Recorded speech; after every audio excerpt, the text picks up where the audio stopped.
untuk memberikan pemahaman dalam penerapan budaya positif di sekolah. Yang saya hormati Bapak Kepala Sekolah, Bapak Sarpri SPD, Kepala SMP Negeri 4 Lili Raja.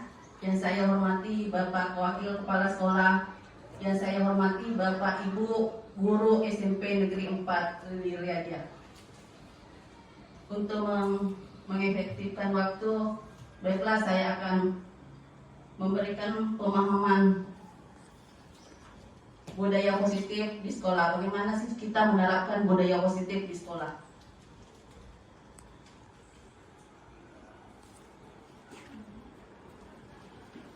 Diperhatikan Bapak Ibu, latar belakang adanya budaya positif di sekolah adalah menurut Bapak Pendidikan kita Ki Hajar Dewantara,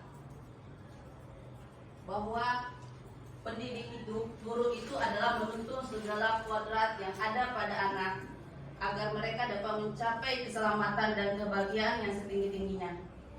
Pendidikan anak sejatinya menuntun anak mencapai kekuatan kodratnya sesuai dengan alam dan zamannya. Jadi intinya kita hanya menuntun anak sesuai dengan alam dan zamannya. Lanjut, untuk merefleksinya pemikiran di atas, maka diperlukan pembiasaan budaya positif di lingkungan sekolah, sehingga anak merasa aman dan nyaman dalam proses pembelajarannya. Sekolah yang menyenangkan bagi murid adalah sebuah tempat yang dapat menciptakan kenyamanan dan memberikan kemerdekaan kepada murid sesuai dengan kodratnya. Sekolah harus berusaha menciptakan iklim pendidikan yang mampu membiasakan setiap warganya melakukan budaya positif. Budaya yang mengakar kuat dan menjadi sebuah kebiasaan yang dilakukan secara kontinu dan sadar oleh setiap warga sekolah. Pembiasaan positif yang merupakan budaya positif akan menjadi budaya sekolah. Budaya akan dipegang teguh oleh seluruh warga sekolah dan menjadi kekhasan dari sekolah tersebut. Budaya tersebut harus terintegrasi dari seluruh kegiatan sekolah, baik dalam pembelajaran, proses pembelajaran, ataupun di luar kelas seperti dalam kegiatan ekstrakurikuler. Apa sih tujuannya kita memberikan pemahaman kepada teman-teman Bapak Ibu guru? Yaitu yang pertama adalah menumbuhkan budaya positif dengan kesepakatan atau keyakinan kelas. Yang kedua, menumbuhkan nilai-nilai profil pelajar Pancasila pada murid dalam kegiatan pembelajaran. Yang ketiga, menanamkan kembali nilai-nilai kebajikan dari nilai-nilai budaya luhur yang kita percayai dan yang diyakini, yaitu sikap saling menghargai dan menghormati. Apa sih yang dimaksud dengan budaya positif? Budaya positif adalah pembiasaan yang bernilai positif, di dalamnya mengandung sejumlah kegiatan yang mampu menumbuhkan karakter siswa. Budaya positif di sekolah ialah nilai-nilai, keyakinan-keyakinan, dan kebiasaan-kebiasaan di sekolah yang berpihak pada murid agar murid dapat berkembang menjadi pribadi yang kritis, penuh hormat, dan bertanggung jawab. Tapi Bapak Ibu sekarang perhatikan di atas adalah sebuah kepalan tangan. Tapi Bapak Ibu diperhatikan tangannya. Lanjut. Perhatikan, Anda dan teman Anda melakukan kegiatan. Cobalah buka. Perhatikan, Anda adalah A, tugas Anda adalah mengepal salah satu tangan Anda. Coba Anda bayangkan bahwa Anda menyimpan sesuatu yang sangat berharga di dalam kepalan tangan Anda. Anda perlu menjaga benda tersebut sekuat tenaga Anda karena begitu penting untuk kehidupan Anda. Artinya ada sesuatu yang sangat berharga yang Bapak simpan dalam tangannya. Coba diperhatikan tangannya. Kemudian anggaplah bahwa ada orang lain, yaitu B, yang ingin membuka tangan Bapak Ibu. Ya, ada ingin. Dengan mengiming-iming sebuah penawaran. Nih. Teman B membujuk, menghardik, mengintimidasi, memarahi, menggoda, menggelitik, bahkan menawari Anda uang yang Anda agar Anda bersedia membuka kepalan tangan Anda. Sekarang perhatikan, apakah Bapak Ibu membuka atau menutup? Tetap menutup. Walaupun teman Anda sudah membujuknya, sudah menghardik, sudah memarahi, bahkan ada yang memberi imbalan. Apakah Bapak Ibu masih membuka, masih menutup atau membuka? Menutup. Masih menutup. Sekarang perhatikan selanjutnya. Perhatikan, apakah Anda atau B membuka? Berarti jawabannya tadi menutup. Dalam kegiatan ini sesungguhnya siapa yang memegang kendali atau kontrol untuk membuka atau menutup kepala tangan? Siapa yang punya kendali? Diri sendiri. Oke. Pertanyaan-pertanyaan pertama dan kedua bervariasi. Pertanyaan ketiga, siapakah yang sesungguhnya memegang kontrol yang menutup kepala tangan atau yang berusaha dengan segala cara untuk membuka kepala tangan rekannya? Jawabannya tentu kita sendiri. Inilah yang dimaksud dengan teori kontrol. Berarti kita hanya bisa mengontrol diri sendiri. Perhatikan Bapak Ibu, kita hanya bisa mengontrol diri sendiri. Kita tidak bisa mengontrol orang lain. Dan setiap tindakan yang kita lakukan memiliki tujuan. Kita tidak membuka ini karena kita menganggap di sini adalah sesuatu yang sangat berharga bagi kita. Ya, jadi kita bisa membuka dan menutupnya sesuai dengan kontrol kita. Jadi begitu pula dengan siswa kita. Kita tidak bisa mengontrol dia karena dia punya keperluan dan punya keperluan berbeda dengan kita. Perhatikan Dr. William tentang makna kontrol. Ilusi guru mengontrol murid. Kita beranggapan bahwa kita mampu mengontrol siswa. Ternyata pada dasarnya kita tidak dapat memaksa murid untuk berbuat sesuatu jika murid tersebut memilih untuk tidak melakukannya. Jadi kita tidak bisa, selama ini kita beranggapan bahwa guru itu bisa mengontrol muridnya. Ya ternyata menurut psikiater dan pendidik Dr. William mengatakan bahwa pada dasarnya kita tidak dapat memaksa murid. Begitu pula kita tadi, contohnya ya, orang lain tidak bisa memaksa kita. Perhatikan, walaupun tampaknya guru sedang mengontrol perilaku murid, hal demikian terjadi karena murid sedang mengizinkan dirinya dikontrol. Kecuali kalau dia bersedia dikontrol baru bisa. Seperti kita tadi, kalau kita memang dibujuk dengan uang pada saat itu kita membutuhkan, maka tangan kita akan dibuka. Karena kita pada saat itu membutuhkan uang. Begitu pula anak-anak, dia mau diberikan kontrol kalau dia terbuka untuk dikontrol. Lanjut. Ilusi bahwa semua penguat positif efektif dan bermanfaat. Penguat positif atau bujukan adalah bentuk-bentuk kontrol. Bujukan itu hanyalah sebuah bentuk kontrol. Segala usaha untuk mempengaruhi murid agar mengulangi suatu perilaku tertentu adalah suatu usaha untuk mengontrol murid tersebut. Yang ketiga, ilusi bahwa kritik dan membuat orang merasa bersalah dapat menguatkan karakter. Ternyata tidak. Menggunakan kritik dan rasa bersalah untuk mengontrol murid menuju pada identitas gagal, mereka belajar untuk merasa buruk tentang diri mereka. Kemudian ilusi yang terakhir, bahwa ilusi bahwa orang dewasa memiliki hak untuk memaksa. Banyak orang dewasa yang percaya bahwa mereka memiliki tanggung jawab untuk membuat murid-muridnya berbuat hal-hal tertentu. Kita akan berusaha melalui stimulus respon ini bagaimana kita berusaha belajar mengikuti teori kontrol. Ini realitas kebutuhan kita sama. Kita menganggap bahwa kebutuhan setiap guru dan kebutuhan setiap siswa sama. Ternyata kenyataannya bahwa kebutuhan kita berbeda-beda. Kebutuhan guru dan kebutuhan siswa berbeda. Semua orang melihat hal yang sama. Seharusnya setiap orang memiliki gambaran yang berbeda. Kita mencoba mengubah orang agar berpandangan sama dengan kita. Kita berusaha memahami pandangan orang lain tentang dunia. Perilaku buruk dilihat sebagai suatu kesalahan. Ternyata semua perilaku memiliki tujuan. Orang lain bisa mengontrol saya, hanya Anda yang bisa mengontrol diri Anda. Saya bisa mengontrol orang lain, Anda tidak bisa mengontrol orang lain. Pemaksaan adalah pada saat bujukan gagal, kolaborasi dan konsensus menciptakan pilihan-pilihan baru. Model berpikir menang kalah. Kalau teori kontrol, model berpikir menang dan menang.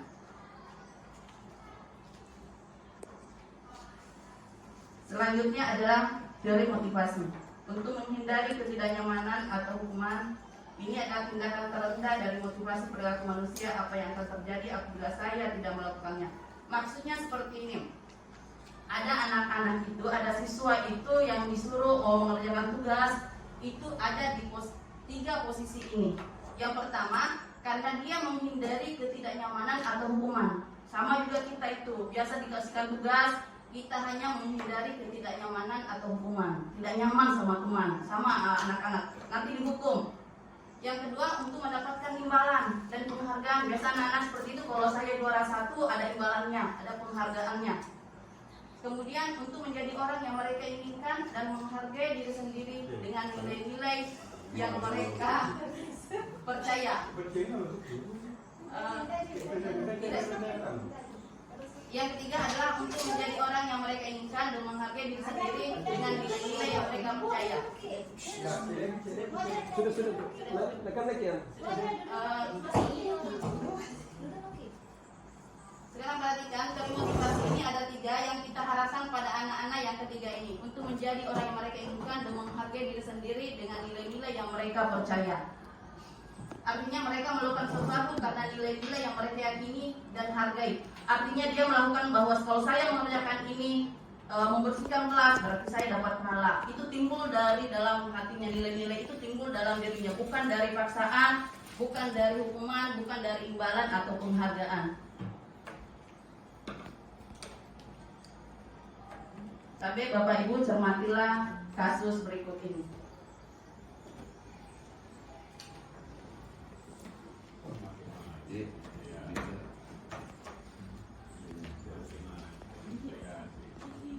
Perhatikan, IPA kurang menguasai pelajaran matematika, sehingga pada saat pelajaran tersebut berlangsung, dia lebih banyak berdiam diri atau menggambar di buku pelajaran. Pada saat guru matematikanya Pak Seno menanyakan pertanyaan IPA menjadi gugup. IPA menjadi gugup dan tak sengaja menjatuhkan tasnya dari kursi, serta tiba-tiba menjadi pingsan di IPA. Seluruh kelas pun tertawa melihat perilaku IPA yang berbicara tergagap dan terkejut tersebut. Pak Seno pada saat itu membiarkan teman-teman IPA menertawakan IPA yang tergagap dan malu luar biasa, dan malahan minta IPA untuk maju ke depan dan berdiri di depan kelas sambil menunjuk gurunya karena tidak bisa menjawab pertanyaan Pak Seno. Kelas makin gaduh dan anak-anak pun tertawa melihat IPA di depan kelas memegang ujung hidungnya. Sudah diperhatikan, sudah dicermati, paham dengan si ceritanya?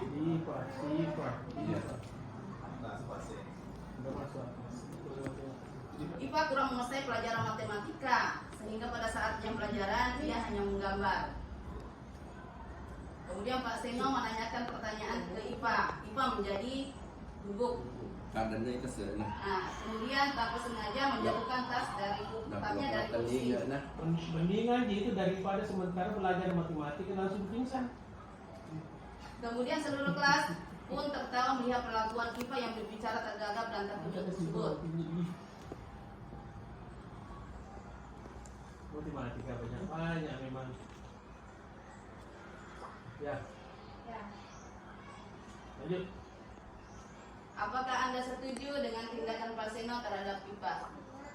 Ada yang setuju atau tidak setuju, Bapak Ibu? Ya?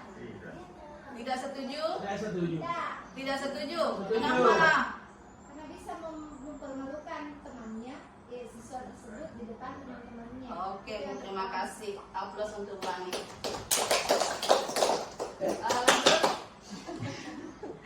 Menurut Anda tindakan Tapi apa yang harus dilakukan guru matematika kalau seperti itu? Harus menaruh. perhatikan, menurut Anda tindakan Pak Seno terhadap IPA adalah sebuah hukuman atau konsekuensi?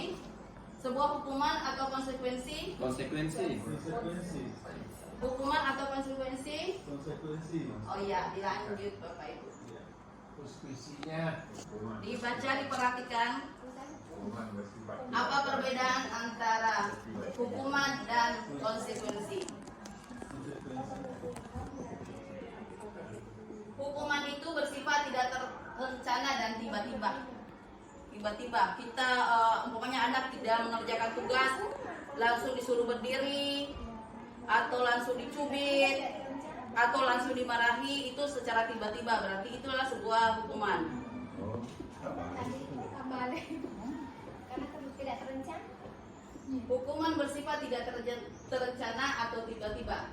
Anak atau murid tidak tahu apa yang akan terjadi dan tidak dilibatkan. Hukuman bersifat satu arah dari pihak guru yang memberikan, dan murid hanya menerima suatu hukuman tanpa melalui satu kesepakatan atau pengarahan dari pihak guru baik sebelum atau sesudahnya. Hukuman yang diberikan bisa berupa fisik maupun psikis. Murid atau anak disakiti oleh suatu perbuatan atau kata-kata. Dalam disiplin dalam bentuk konsekuensi sudah terencana atau sudah disepakati. Sebelumnya sudah direncana dan sudah disepakati. Apabila anak tidak jujur atau tidak konsentrasi dalam belajar, ya konsekuensinya seperti ini. Sudah dibahas dan disetujui oleh murid dan guru. Umumnya bentuk-bentuk konsekuensi dibuat oleh pihak guru atau sekolah, dan murid sudah mengetahui sebelumnya konsekuensi yang akan diterima bila ada pelanggaran. Pada konsekuensi, murid tetap dibuat tidak nyaman untuk jangka waktu pendek. Perhatikan, ternyata yang kita lakukan selama ini itu adalah hukuman dan konsekuensi. Ternyata konsekuensi juga itu tidak membuat anak nyaman untuk jangka waktu pendek. Ya, perhatikan. Jadi apa yang harus dilakukan? Jadi menurut Anda tindakan Pak Seno tadi adalah sebuah hukuman atau konsekuensi? Hukuman. Karena tidak terencana. Jadi intinya bahwa hukuman itu adalah tidak terencana secara tiba-tiba kita lakukan, apakah dalam bentuk tindakan menyakiti secara fisik ataukah hanya mengomel-ngomel, itu psikis anak yang terluka. Kemudian konsekuensi itu adalah terencana, sudah disepakati sebelumnya bahwa kalau kalian tidak mengerjakan tugas, kalau tidak konsentrasi akan seperti ini. Tapi ternyata Bapak Ibu itu juga membuat murid tidak nyaman untuk jangka waktu pendek. Tapi dilanjut. Ya. Hukuman dan penghargaan. Mungkin Bapak Ibu nanti berpikir, kan semua ini pernah kita lakukan, nanti berpikir yang mana yang benar, ya, yang mana yang harus kita lakukan. Sekarang perhatikan hukuman dan penghargaan. Hukuman ini dari dulu sudah kita ketahui bahwa hukuman itu artinya harus dihindari. Tetapi penghargaan, ternyata kalau kita memberikan penghargaan itu kurang lebih sebagai hukuman. Makanya sekarang itu di rapor-rapor tidak ada ranking 1, ranking 2, karena itu juga sebagai hukuman. Makanya itu salah satu alasannya kenapa di rapor tidak ada ranking, karena itu juga adalah sebuah hukuman. Jadi hukuman dan penghargaan itu adalah kurang lebih sama. Diperhatikan, hukuman merupakan respon yang tidak relevan dan tidak terencana dari guru terhadap muridnya atas kesalahan perilaku yang dilakukan muridnya. Penghargaan adalah hukuman bagi yang tidak mendapatkan penghargaan. Artinya kalau ranking 1 umpamanya ranking 1 ya, ranking 2 itu merasa terhukum. Kenapa saya bisa ranking 2 sementara saya lebih pintar atau lebih apa? Jadi ini dikatakan bahwa penghargaan itu juga adalah sebuah hukuman bagi yang tidak mendapatkan penghargaan. Keduanya hanya bersifat mengendalikan perilaku saja, bukan cara yang tepat untuk menimbulkan kesadaran diri atas yang dicapainya dan bagaimana cara mengabainya.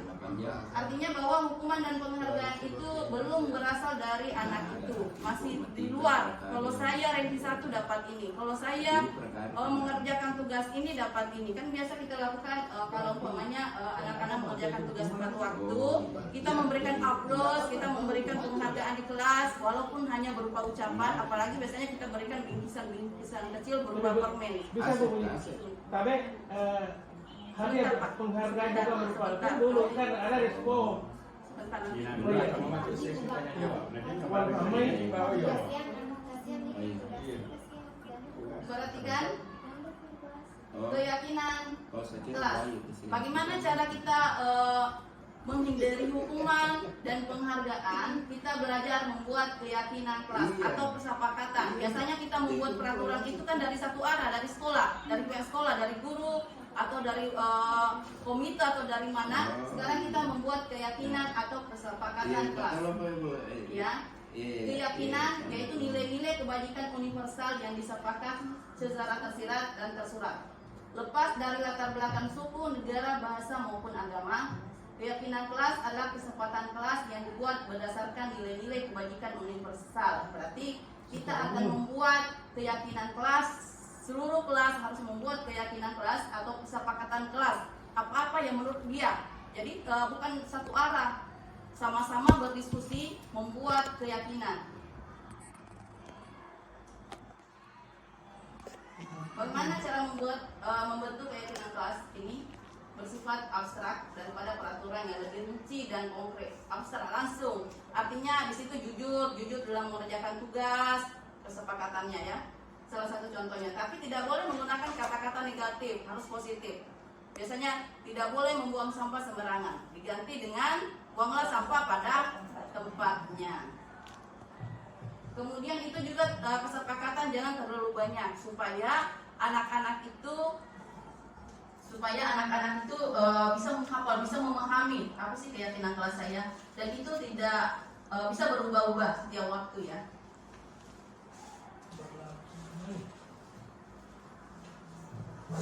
Perhatikan ini tadi yang kenapa kita bisa membuka dan menutup kepala tangan kita, karena berdasarkan kebutuhan dasar kita. Ya, berdasarkan kebutuhan dasar kita.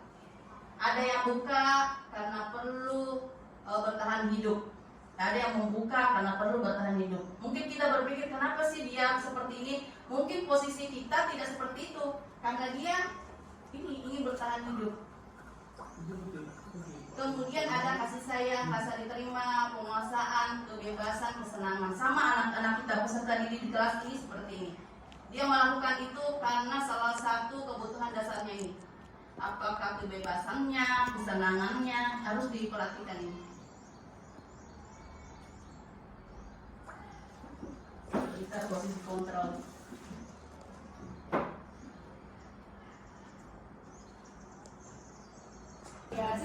Bapak Ibu perhatikan 5 posisi kontrol.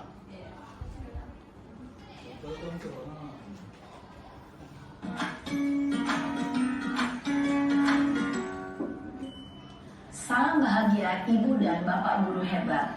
Dalam penerapan disiplin positif restitusi, salah satu program yang dikembangkan adalah 5 posisi kontrol. 5 posisi kontrol dalam restitusi adalah proses perjalanan seorang pendidik agar dapat mengenali dirinya. Pada video kali ini, kita akan membahas tentang 5 posisi kontrol yang dikembangkan oleh Diane Gosson dan contoh penerapannya.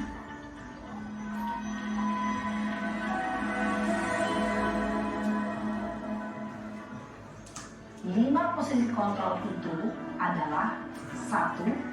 Posisi penghukum, 2. Posisi pembuat merasa bersalah, 3. Posisi teman, 4. Posisi pemantau atau monitor, dan 5. Posisi manajer. Untuk lebih memahami kelima posisi tersebut, mari kita saksikan kasus Narem yang terlambat hadir 20 menit di sekolah dan melihat bagaimana kelima posisi kontrol dalam menghadapi masalah tersebut.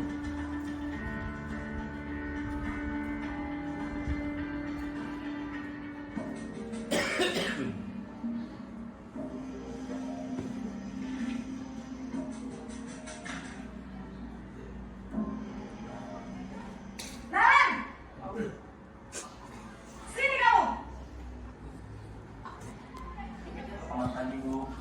Selalu terlambat. Kamu deh, pasti terlambat.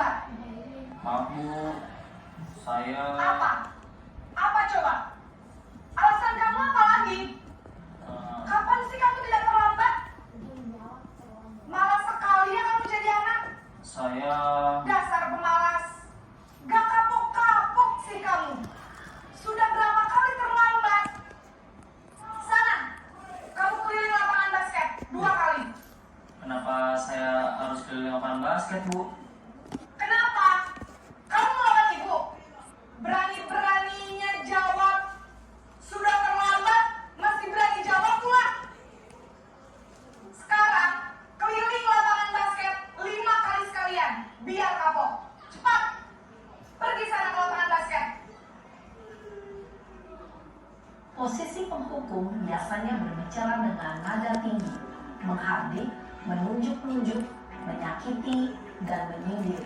Hukuman bisa berupa fisik maupun psikis.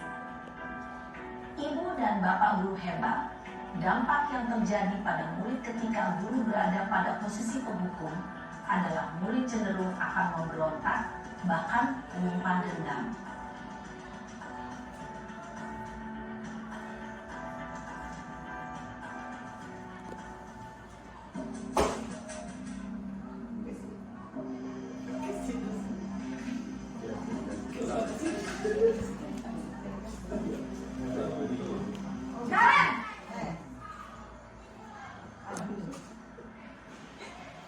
Selamat pagi, Bu.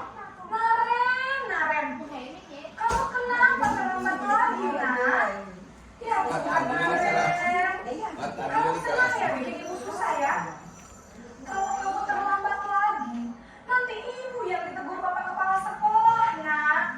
Disangka ibu tidak bisa membina kamu. Duh, gimana ini?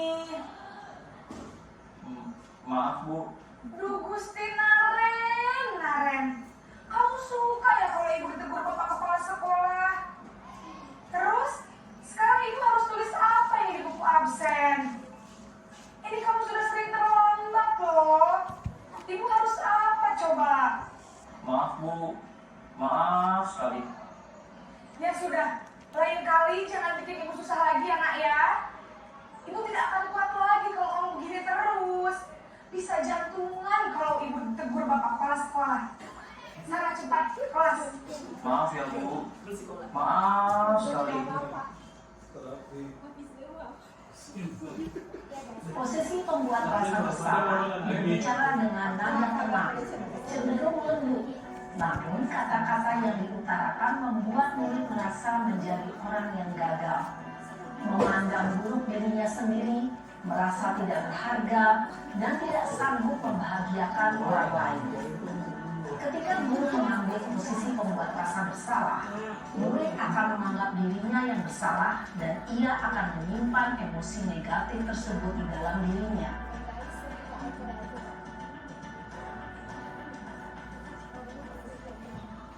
Nah, posisi sama juga ada. Halo guys, silakan guys. Si Jojo nih. Teman pertama nih. Naren! Apa lagi? Selamat pagi, Bu. Wah, sudah jam berapa ini, nak? Terlambat lagi ya, sayang. Iya, Bu. Habis ibu saya belum membangunkan saya, Bu. Kamu malah menyalahkan ibu kamu. Kamu bukannya anak yang larinya paling kencang. Kok terlambat sih?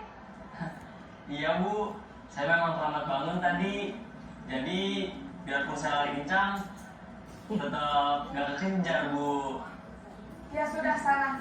Nanti lain kali larinya lebih kencang lagi ya. Biar gak terlambat lagi. Bikin seneng ibu. Demi ibu. Bisa kan? Bisa lah, Bu.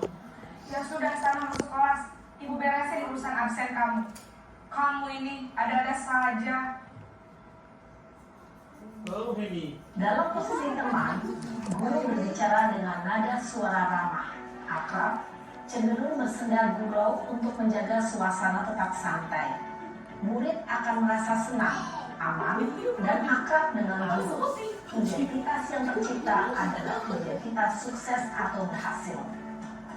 Namun, perlu diingat, karena ini masih dorongan eksternal, maka ada faktor ketergantungan dari murid kepada orang tertentu. Di sini guru absennya, sehingga di lain waktu murid bisa berperilaku baik, namun hanya kepada orang-orang tertentu saja. Siapa salah?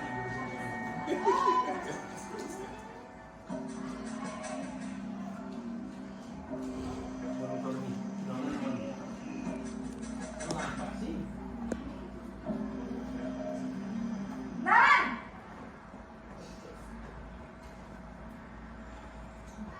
Selamat pagi, Bu. Naren, apa peraturan sekolah kita tentang jam berapa kita harus masuk sekolah, nak? Kita di sekolah jam 7, Bu. Iya betul, sekarang sudah jam 7.20. Naren sudah tahu konsekuensinya jika terlambat hadir. Paham, Bu. Saya harus tinggal kelas pas jam istirahat selama 20 menit. Iya benar, konsekuensinya demikian. Jadi nanti jam 9.30 pas istirahat, kamu harus tinggal di kelas, kerjakan tugas tambahan untuk ketertinggalan kamu, ya? Baik, Bu. Ngopinya hukuman ya. Posisi pemantau mengandalkan penghitungan atau data untuk mengontrol murid. Guru mengarahkan murid berdasarkan peraturan dan konsekuensi. Seorang pemantau menunjukkan bahasa tubuh dan ekspresi wajah yang datar dan cenderung formal.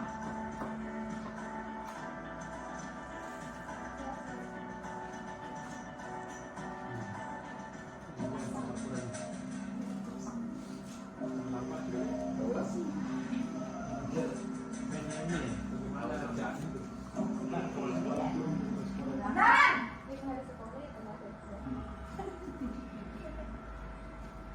Selamat pagi, Bu. Selamat pagi Naren. Maaf, Bu. Saya terlambat. Iya, sekolah masuknya jam 7, sekarang sudah jam 7.20. Jadi sekarang bagaimana ini Naren? Maaf, Bu. Saya lupa setel alarm saya semalam. Baiklah, menurut kamu, keyakinan sekolah yang mana yang perlu kamu tingkatkan? Menghargai diri sendiri dan orang lain mungkin, ya, Bu. Setuju. Jadi, apakah Naren meyakini prinsip saling menghormati tersebut? Iya, Bu. Saya meyakininya. Apakah Naren bersedia memperbaiki masalah keterlambatan ini? Bersedia, Bu. Bagaimana kamu akan perbaiki masalah keterlambatan ini? Saya akan coba untuk tidak lupa menyetel alarm saya, Bu. Baik, kalau Naren lupa menyetel alarm di rumah, ada orang yang kira-kira bisa bantu mengingatkan tidak? Ada, Bu. Kakak saya, Kak Emma. Ada lagi selain Kak Emma? Selain Kak Emma, ada ibu saya. Baik, jadi yang mengingatkan Naren adalah Kak Emma dan ibu kamu ya? Kira-kira akan mulai setel alarm kapan nih Naren? Setelah pulang sekolah, akan segera saya lakukan. Baik, jadi Naren akan setel alarm untuk bangun besok pagi dan akan diingatkan oleh kakak dan ibunda Naren ya. Ada lagi yang mungkin perlu dilakukan Naren agar tidak terlambat bangun lagi. Tidak ada, Bu. Baik Naren, terima kasih untuk kerjasama kamu. Sekarang kamu perlu kembali ke kelas untuk belajar. Baik, Bu. Terima kasih. Posisi manajer adalah posisi kontrol yang disarankan untuk membimbing murid memiliki sikap disiplin yang positif, yaitu murid yang mandiri, bertanggung jawab, dan dapat memecahkan masalah. Tujuan dari posisi ini adalah agar murid dapat berefleksi atas tindakannya. Guru akan dengan tulus memberikan pertanyaan-pertanyaan bermakna, sehingga membuat murid dapat belajar dari kesalahannya dan mencari sebuah solusi untuk menyelesaikannya. Ibu dan Bapak guru hebat, setelah mengamati adegan kelima posisi kontrol tadi, kira-kira posisi mana yang paling ideal? Posisi mana yang dapat menunjang motivasi intrinsik murid? Ya, tentu posisi manajer. Posisi ini memang posisi ideal yang ingin dituju setiap pendidik. Pada posisi inilah, guru dapat menerapkan disiplin positif yang berpihak pada murid, yang memerdekakan murid. Perjalanan seorang pendidik tentunya tidak mudah untuk sampai pada posisi seorang manajer. Namun, tujuan kita pasti, yaitu menciptakan murid-murid yang mandiri, merdeka, dan bertanggung jawab. Semoga penggambaran 5 posisi kontrol yang telah diperlihatkan ini dapat menjadi ajang refleksi bagi kita semua, agar dapat terus mengasah dan menerapkan disiplin positif yang memerdekakan murid. Mari terus berlatih dan bersemangat. Selamat menerapkannya. Salam dan bahagia, Ibu dan Bapak guru hebat.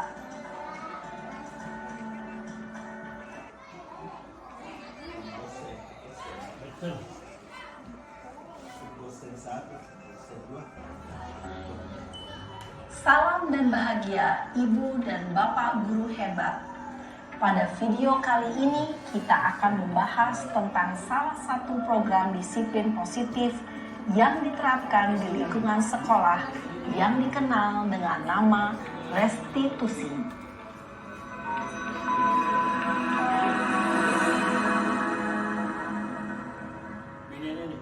Restitusi dikembangkan oleh pakar pendidikan Diane Gossen, berlandaskan pada teori kontrol Dr. William Gleason. Segitiga restitusi adalah suatu proses dialog yang dijalankan oleh guru atau orang tua agar dapat menghasilkan murid yang mandiri dan bertanggung jawab. Pada saat guru di posisi manajer, aspek yang dikembangkan pada murid adalah motivasi intrinsik, sehingga penanaman nilai-nilai kebajikan dapat tumbuh dan berkembang menjadi suatu kebiasaan positif yang akhirnya membentuk karakter murid. Proses dialog ini terdiri dari 3 langkah yang digambarkan pada ketiga sisi pada segitiga restitusi. Sisi pertama adalah menstabilkan identitas. Sisi yang kedua adalah validasi tindakan yang salah. Dan sisi yang ketiga adalah menanyakan keyakinan. Ibu dan bapak guru, berikut ini akan ditunjukkan bagaimana seorang guru berada dalam posisi manajer menggunakan penerapan segitiga restitusi.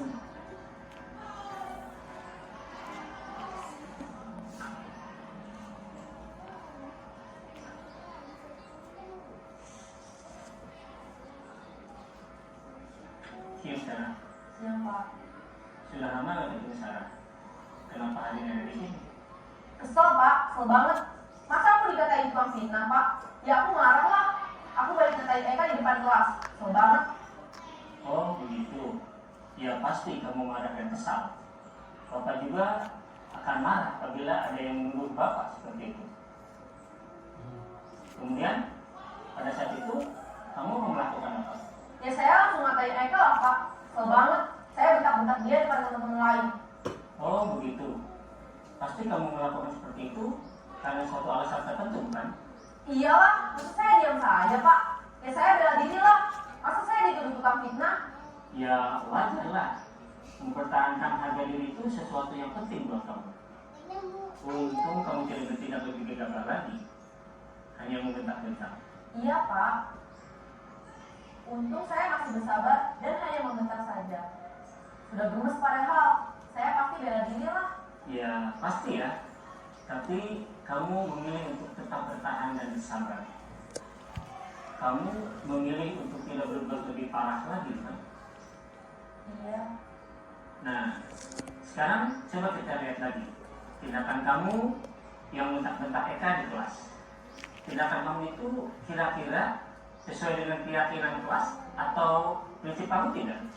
Enggak lah Pak. Capek Pak jadi pemarah. Jadi keyakinan atau prinsip mana yang kurang sesuai dengan keinginan kamu? Ya, saya sebenarnya sangat menghargai orang lain. Mungkin saat itu saya menjadi emosi. Jadi tidak menunjukkan sikap itu. Kamu meyakini tidak? Menghargai orang lain itu penting buat kamu. Yakinlah Pak. Iya, setuju. Kita harus saling menghargai. Namun, ada juga keyakinan yang kita sepakati yang perlu kita jalankan apabila kita sedang marah, kan? Ya, saya bisa lebih proaktif. Mulai dengan diri sendiri. Saya bisa jadi lebih bersabar, mengambil waktu jeda untuk berpikir mau apa selanjutnya.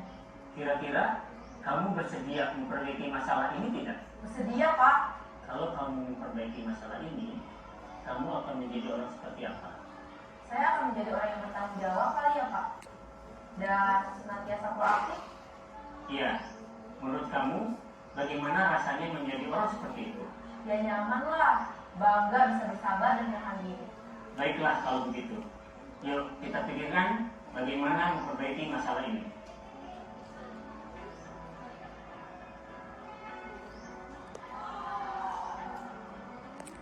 Ibu dan bapak guru hebat. Baru saja kita menyaksikan contoh bagaimana seorang guru berada dalam posisi manajer menggunakan penerapan segitiga restitusi. Mari kita bahas satu persatu. sisi pertama, menstabilkan identitas berdasarkan pada prinsip bahwa membuat kesalahan adalah bagian dari proses pembelajaran. Sisi pertama dari segitiga ini berperan menggeser identitas murid dari identitas gagal ke identitas sukses. Murid yang sedang bertingkah laku yang tidak pantas atau menarik diri saat itu sedang mengalami identitas gagal. Bila kita mengkritiknya, maka posisinya tidak akan berubah. Kita bisa mengajukan pernyataan-pernyataan ini. 1. Membuat kesalahan sesuatu yang wajar. 2. Manusia tidak ada yang sempurna. 3. Kita bisa memperbaiki masalah ini. 4. Saya tidak menanyakan kesalahannya. Saya lebih fokus bagaimana memperbaiki masalah ini. 5. Apakah saat ini kamu tengah menjadi orang yang baik untuk dirimu sendiri? Pada sisi kedua, validasi tindakan yang salah berlandaskan pada prinsip bahwa setiap perilaku berupaya memenuhi suatu kebutuhan tertentu. Guru yang telah memahami teori kontrol akan bergeser dari pemikiran stimulus respon menjadi proaktif dan mencoba untuk mengenali tujuan dari perilaku murid. Mengenali dan mengakui kebutuhan murid ini dapat memperbaiki hubungan dengan murid tersebut. Pernyataan atau pertanyaan bisa disampaikan dengan nada suara tidak menghakimi atau memojokkan, sehingga dapat mengembalikan murid pada posisi positif. 1. Kamu bisa saja bertindak lebih gegabah lagi dari ini. 2. Kamu bukan melakukannya tanpa suatu alasan tertentu. 3. Kamu melakukannya karena mempertahankan sesuatu yang penting bagimu. 4. Mungkin kamu bisa mempelajari suatu perilaku baru yang lebih efektif. Bersediakah kamu mempelajarinya? Selanjutnya, kita akan simak sisi terakhir, yaitu menanyakan keyakinan. Teori kontrol menyatakan bahwa pada dasarnya kita termotivasi secara intrinsik. Pada saat perilaku yang salah telah divalidasi dan identitas sukses telah stabil, maka murid telah siap mengaitkan keyakinan-keyakinannya dengan tindakannya yang salah dan pemikirannya telah bergeser ingin menjadi orang yang dituju. Pertanyaan-pertanyaan ini dapat mengaitkan keyakinan-keyakinan yang dianut murid. 1. Sebagai keluarga atau kelas, apa yang kita yakini? 2. Nilai-nilai apa yang telah kita sepakati? 3. Seperti apa gambaran sebuah kelas yang ideal bagi kamu? 4. Kamu ingin menjadi orang seperti apa?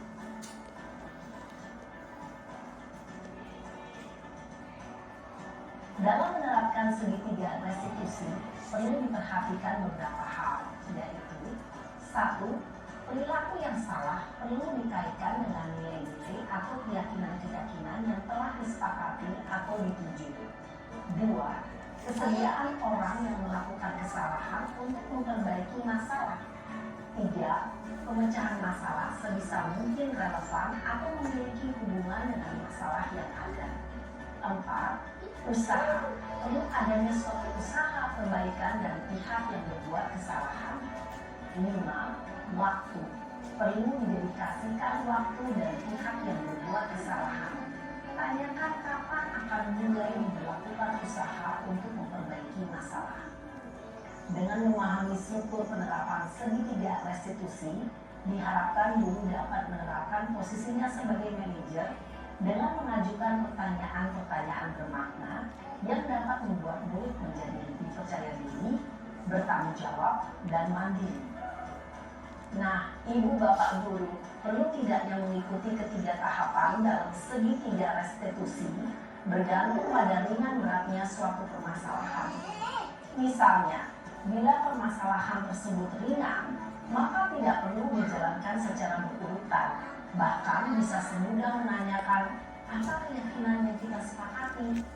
Dengan menjalankan segitiga restitusi, dengan mengajukan pertanyaan-pertanyaan bermakna, diharapkan murid menjadi lebih kuat secara pribadi, dapat membuka wawasan murid agar dapat menyelesaikan permasalahannya sendiri, semakin percaya diri, mandiri, dan merdeka.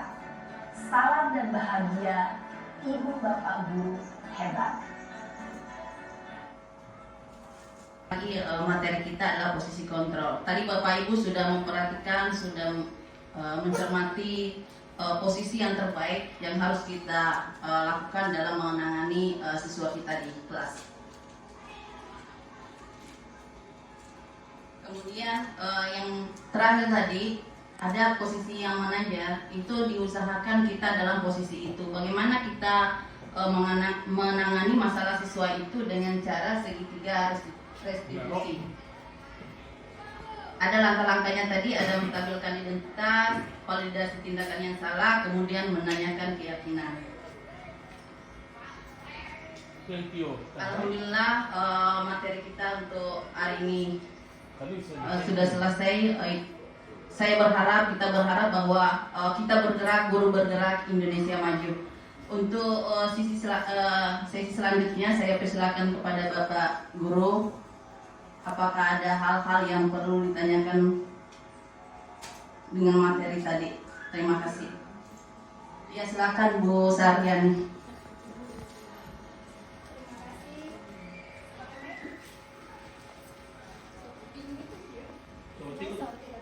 makanya waktu baru penelusur tu ya.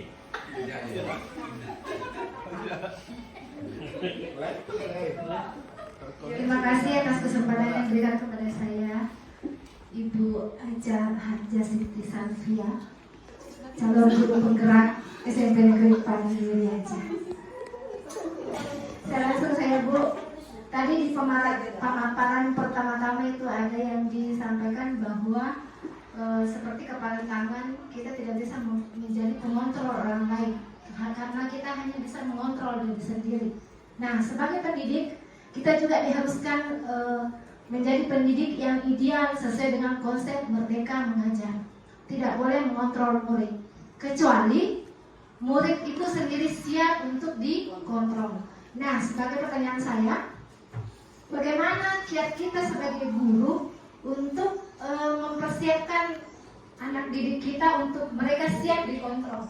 Karena saya yakin kalau kita tidak bisa mengontrol murid, pasti banyak sikap-sikap mereka yang tidak bisa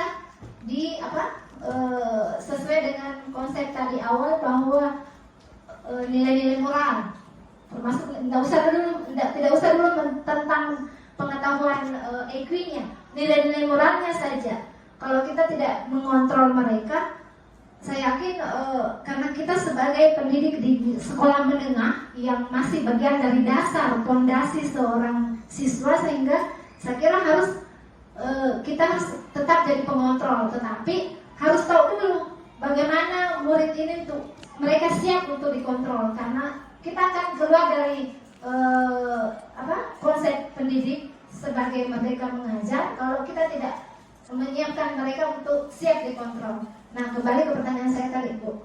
Saya kira untuk sementara itu, Assalamualaikum warahmatullahi wabarakatuh.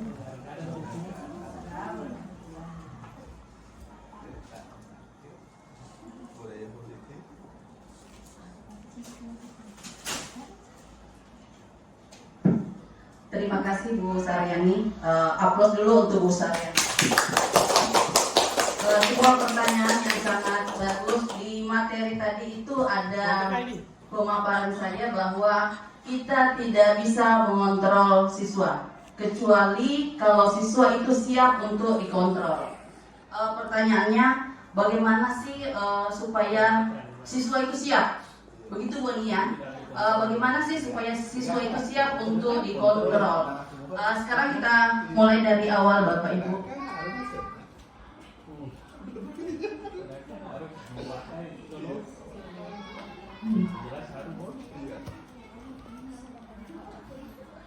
Kita perhatikan bahwa berdasarkan filosofi Ki Hajar Dewantara bahwa sebagai pendidik itu adalah tugas kita adalah menuntun, bukan menuntut, ya. Tugas kita hanya menuntun. menuntun siswa mencapai sebuah keselamatan, kebahagiaan berdasarkan dengan alam dan zamannya. Jadi siswa kita sekarang dengan kita dulu itu berbeda zaman.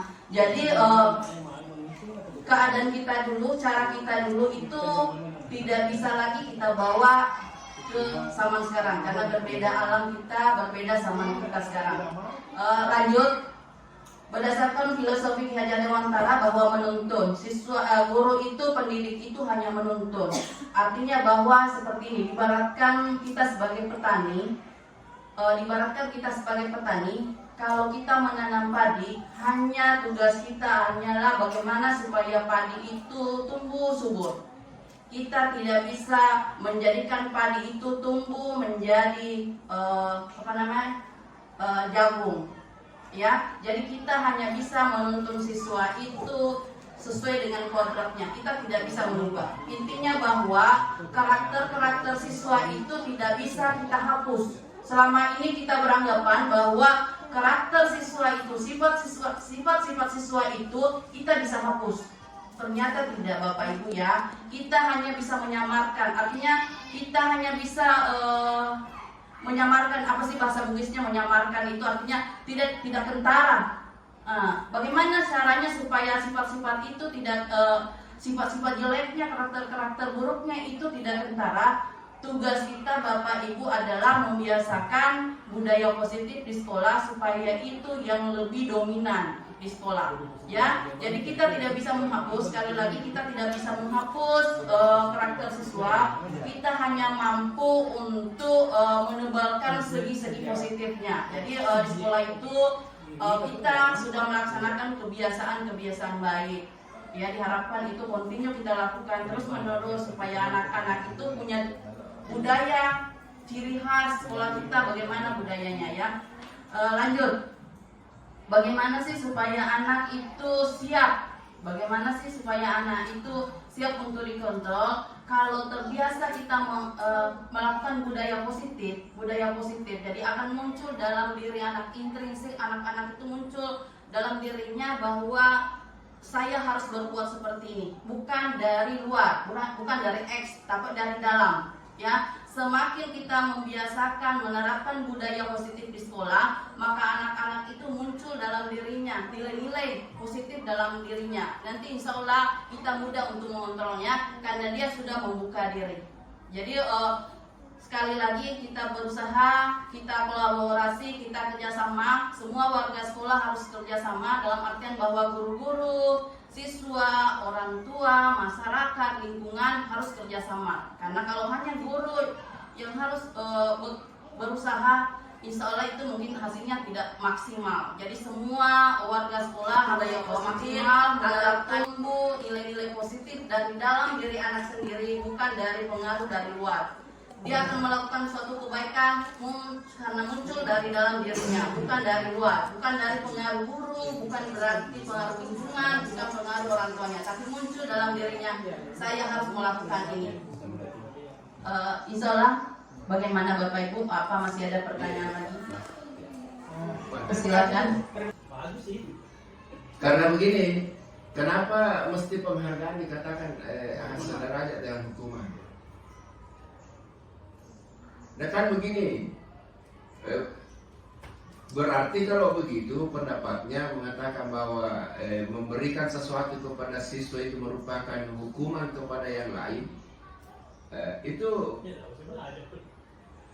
berarti kan kita ini sebenarnya bukan memberikan, hanya memberikan bagaimana supaya yang lain itu juga mau mendapatkan itu. Iya.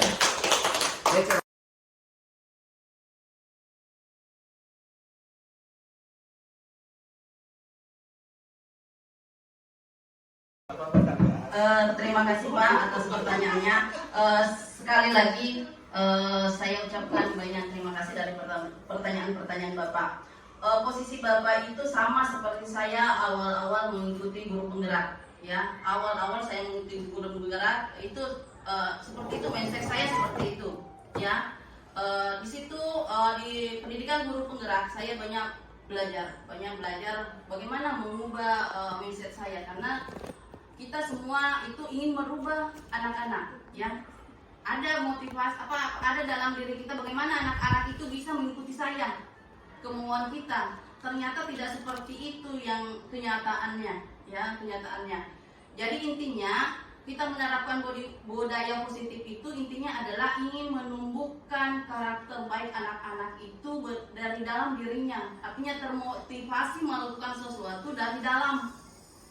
Kenapa dikatakan bahwa penghargaan itu adalah sebuah bentuk hukuman? Saya juga dulu bingung. Kenapa seperti itu? Karena kita biasanya memberikan penghargaan. Kenapa itu dikatakan sebuah hukuman? Ternyata betul bahwa kalau kita memberikan penghargaan kepada anak-anak, anak-anak nanti itu ketagihan. Apa sih bahasanya di sini, ketagihan ya? Maksudnya, oh saya kalau begini dapat ini. Kenapa saya tidak dapat ini lagi? Ya, jadi anak-anak selalu meminta, mengharap. Bagaimana? Jadi itu bukan sebuah budaya positif. Anak-anak selalu mengharap. Dia akan melakukan sesuatu kalau ada imbalannya. Dia akan melakukan sesuatu kalau ada imbalannya. Contohnya kalau umpamanya Bapak pasang itu masuk kelas, kemudian memberikan imbalan kepada siswa yang berprestasi, kemudian pada saat Bapak tidak hadir di sekolah digantikan dengan saya tidak melakukan hal seperti itu, anak-anak mungkin motivasinya akan bukan Pak Sam, Bu Salsa yang datang, ya. Biasanya kalau Pak Sam tidak Bu Salsa tidak memberikan penghargaan. Jadi seperti itu. Jadi diharapkan bahwa anak-anak itu tumbuh rasa ingin belajarnya, tumbuh karakternya itu dalam dirinya, bukan dari luar, dari dalam. Itu kuncinya Pak ya. Jadi intinya bahwa budaya positif dari anak-anak itu kalau kita memberikan timbul dari dalamnya, bukan dari luarnya, dari internalnya. Tapi dari internalnya bukan dari eksternalnya. Terima kasih atas waktu dan kesempatan Bapak Ibu. Mudah-mudahan kita bisa menerapkan budaya positif di sekolah kita. Saya harapkan kerjasamanya, kolaborasinya semuanya supaya kita bisa menerapkan budaya positif di sekolah. Amin. Saya akhiri. Assalamualaikum warahmatullahi wabarakatuh. Waalaikumsalam warahmatullahi wabarakatuh.